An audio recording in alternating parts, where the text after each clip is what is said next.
సింహంలా గర్జించు జగనన్న, కొదమ సింహంలా గర్జించు జననేత. మేకతోలు కప్పుకున్న నక్కలు, ఆవుల రూపాన ఉన్న తోడేళ్లు స్వైర విహారం చేస్తున్నాయి. మానవ మనుగడకే ముప్పు తెస్తున్నాయి. రక్కసి కూటమి నాయకుల దురాగతాలు పరాకాష్ఠకు చేరాయి. ఇంక రాదేమో అన్న అధికారం ఈవీఎంల పుణ్యమా అని చేతికి వచ్చింది. తిరిగి మరెప్పుడూ ఈ అవకాశం ఖచ్చితంగా రాదన్న నమ్మకం వారిలో బలపడింది. దాని ఫలితమే రాష్ట్రానికి పట్టిన ఈ దౌర్భాగ్యం.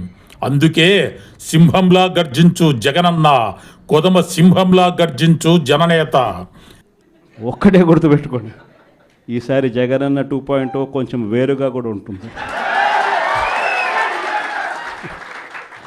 ఈసారి జగనన్న 2.0 కార్యకర్త కోసం ఎలా పనిచేస్తుందో కూడా చూపిస్తుంది. ఇది మాత్రం నేను ఖచ్చితంగా చెప్తా ఉన్నా.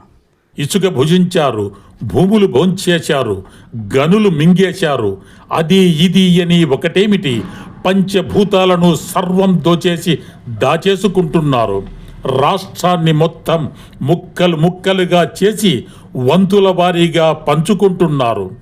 రాష్ట్ర ప్రజల జీవితాలను కుక్కలు చించిన విస్తరిగా చేస్తున్నారు.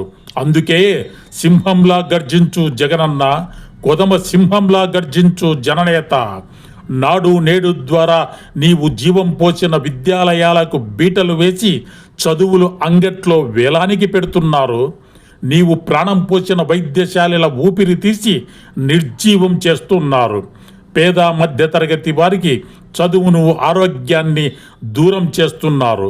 సూపర్ 6ను చీటర్ 6గా మార్చేసి మాయ మాటలతో మహిళలను నిలువునా ముంచేసి కపట వాగ్దానాలతో ఉద్యోగులను భ్రమింపజేసి విద్యార్థుల భవిష్యత్తును అంధకారంలో నెట్టుతూ, ప్రశ్నించే వారి గొంతు నొక్కుతూ, న్యాయం కోసం నిలదీసే వారికి నరకం చూపుతూ, అన్నం పెట్టే రైతన్నకు కన్నీరు మిగిలించి ప్రజాస్వామ్యానికి పాతర వేసి దోపిడీ వ్యవస్థతో రెడ్ బుక్ రాజ్యాంగంలో రాక్షస రాజ్యానికి శ్రీకారం చుడుతున్నారు. అందుకే సింహంలా గర్జించు జగనన్న, కొదమ సింహంలా గర్జించు జననేత. నీ అడుగులో అడుగేయడానికి, నీ వెంట సైన్యంలా కదలడానికి వైఎస్ఆర్సీపీ శ్రేణులు సమరోత్సాహంతో సంసిద్ధంగా ఉన్నారు. మోసపోయిన ప్రజానీకం తప్పు చేశామనే భావనతో ఉన్నారు. నీ పిలుపే ప్రభంజనం.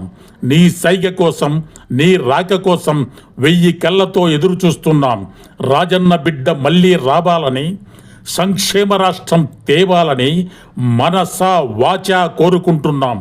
రా అన్న జగనన్న, మా కోసం, మా అందరి సంక్షేమం కోసం సింహంలా గర్జించు జగనన్న, కొదమ సింహంలా గర్జించు జననేత.